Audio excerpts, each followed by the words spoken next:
Hey guys, my name is Vihan and welcome to the second episode of This Makes No Sense podcast. In today's episode, we're going to be talking about pseudo feminism and modern day feminism. Uh, this is a very hotly debated topic and it's very controversial as well.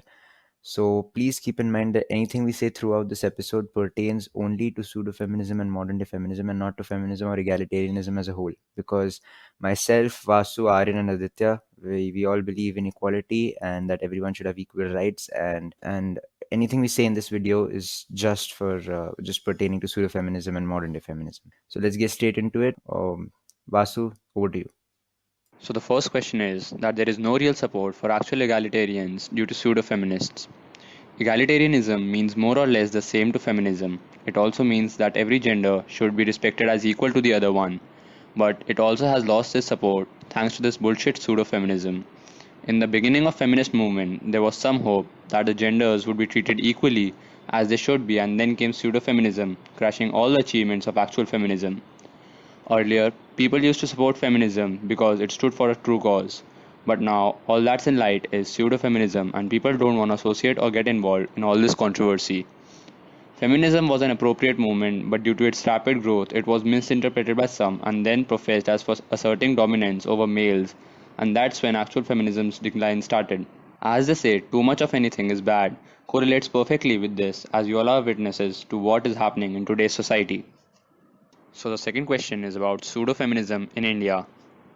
I want to quote one line of a famous journalist of India. For all those of you thinking it is Arnab Goswami, it is not, as it is from a journalist and not an advocate of Narendra Modi. It said that there is no particular way to avoid being a pseudo feminist because there is no way to define it beyond saying that it resembles but isn't feminism. India is rapidly getting caught in the wave of pseudo feminism.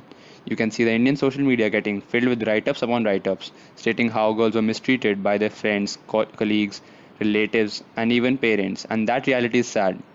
But with this, there are also write ups stating how men were unjustly treated by their female known ones in the name of feminism, and as a matter of fact, you only see the ones with women as the victims more common.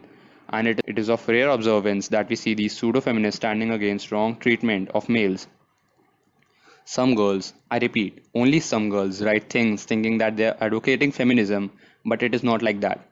They are trying to assert dominance over others. Feminism means to fight for the equality of genders.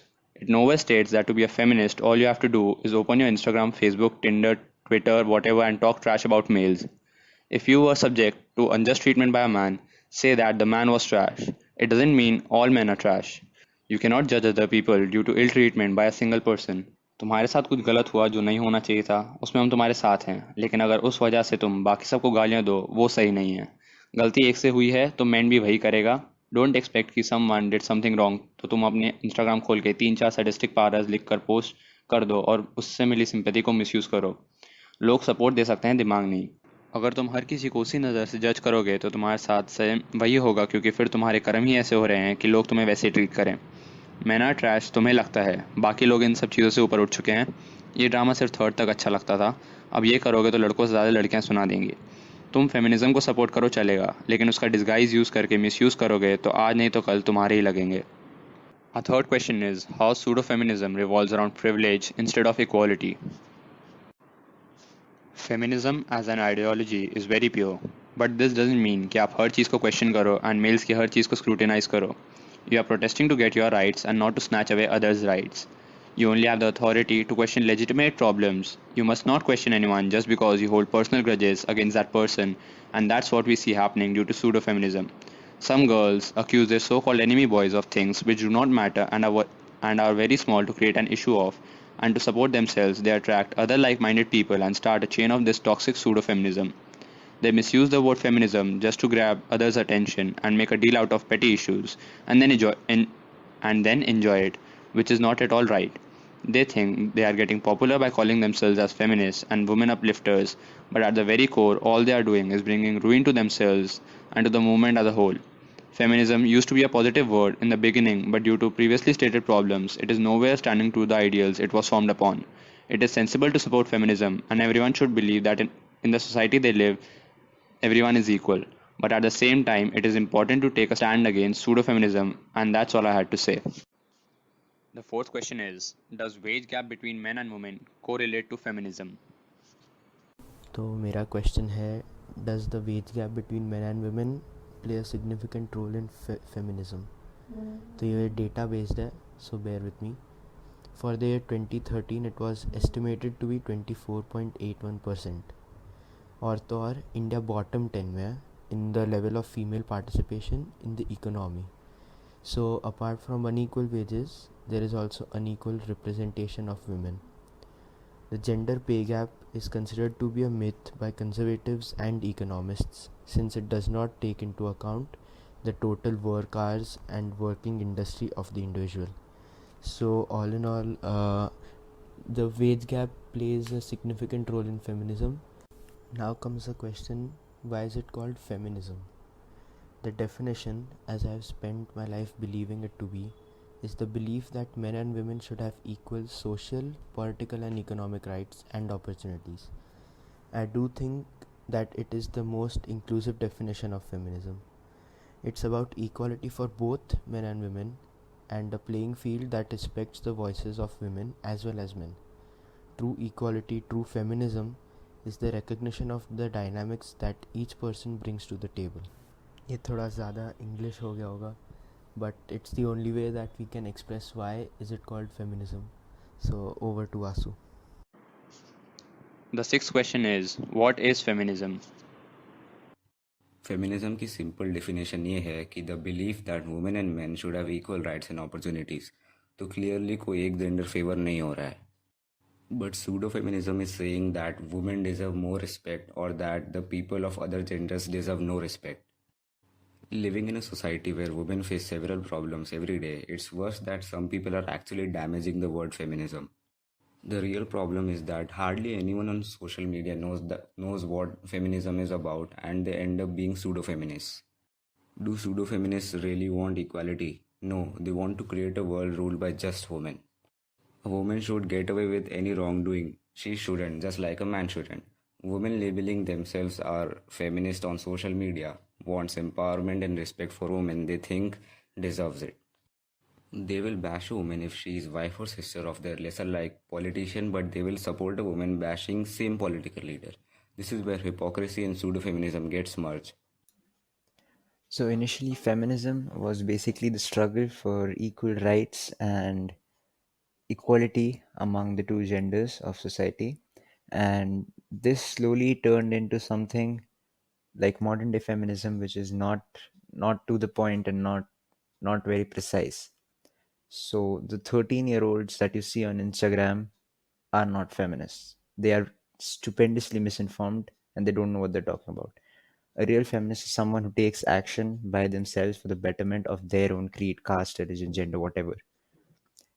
Emilia Emilia Mary Earhart, the first woman to fly solo across the Atlantic, she sent a message that she's a powerful feminist. She believes in equality. But people who crib on Instagram and who demand special privileges, which are not given to anyone else but to them, are not feminists. They're just stupid. I mean, please don't take this out of context, but what I'm trying to say is people who lead by example and people who make changes are actual feminists instead of, people cribbing on social media or other public networks. If you look up the definition of feminism in the dictionary, you'll see these statements. Feminism is, first, the advocacy of women's rights on the basis of the equality of the sexes. Second, the theory of the political, economic, and social equality of the sexes. Third, the belief that men and women should have equal rights and opportunities. Fourth, the doctrine advocating social, political, and all other rights of women equal to those of men. Feminism at its core is about equality of men and women, not sameness. So many people offer up the argument that women are not the same as men, so there can't be equality. In other words, because their bodies are different, many say weaker and smaller, and because men and women have different physical capabilities, these physical differences mean equality is not possible. It's critical to understand that same does not mean equal. The issue here is about equal rights and equal access to opportunities. Men and women don't have to be the same in physicality to have the right to equality. I'd love to see that argument that women and men are in the same so they can be equal disappear forever. From my view, it's a misguided one. The seventh question is, how has actual feminism helped women? The first wave of feminism started in the late 19th and the early 20th century for the suffrage, that is, the right to vote. Before that, women were not allowed to vote and were kept as passive citizens. The second wave came in between 1960s and 1970s, demanding equal social and legal rights. And the third wave came in 1990s in continuation of the demands from the second wave. Feminism has helped women a lot in various fields of life, and that's how it should be. It has effected tremendous change in women's rights, be it suffrage, greater access to education, equitable pay, maybe not, right to initiate divorce related proceedings, and a tenfold decrease in domestic violence. Not sure about India. Feminism inspired females to demand for justice and equality and at the same time educated males on how to behave appropriately with females and acknowledge their presence in the society. It helped in increasing respect and acknowledgement for women's contribution. It also threw some light on gender discrimination and strived to eliminate it. It brought women out of their homes and gave them a new sense of freedom. It helped in bringing women to the political arena and various other fields like sports, space research, legal institutions. We cannot say that feminism was a flop, as it achieved a lot in the initial decades, but now it has acquired a new face, a face which no one likes to support. Pseudo feminism is on the rise, and we all know that rather than being helpful to women, it is dangerous for the society as a whole. So, the last and final question is how women take advantage of pseudo feminism. How do women take advantage of feminism or pseudo feminism, as you will like it? इसका एक specific word है, it's known as Palinism, which is the practice of taking advantage of feminism for personal gain. तो इसमें एक case का example देते हैं. So there were two girls from Amity, Noida, who asked a gang of 25 to 30 goons to beat up the victims brutally over a lame parking argument. और उसके बाद उनने एक फॉल्स मॉलेस्टेशन केस फाइल किया उनके ऊपर. तो एक विक्टिम डेड है और एक आईसीयू में अभी फाइट कर रहा है. So women rights are given for protection, and these days women are using it as a shield to make the victim sound as their culprit. This might sound a bit controversial, but it's such a topic. I'm not against feminism or anything, mind you. I'm against women using false accusations. In simple terms, there shouldn't be any injustice met out to either gender. They should be treated equally, but of late, a new type of feminism is developing, which is known as pseudo feminism. Pseudo feminists hold a strong resolve to correct all the injustice done to women, mostly by accusing and demeaning men. What they forget is the basic essence of feminism is equality. If we want a society where each gender is respected, we have to remove the barriers of special reservations for women. A woman is as strong as a man and is fully capable of fighting for herself.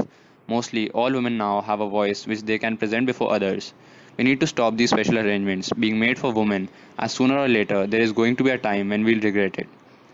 We need to support women morally. If we can't support them, there is no help in providing them reservation, special services either. And if we can morally support them, then there is no need for all this. Another stark example of pseudo feminism is the income tax slab being higher for women than it is for men. A woman earning till 3 lakhs or 3.5 lakhs is exempted from paying tax, is what has been proposed by the Narendra Modi government. If both men and women are earning the same account, then why should only men pay the tax on it? In India, men are mostly the prime income earners. If they pay a tax on a nominal salary, they are left with very little to sustain their families with. Exceptions to the situation exist.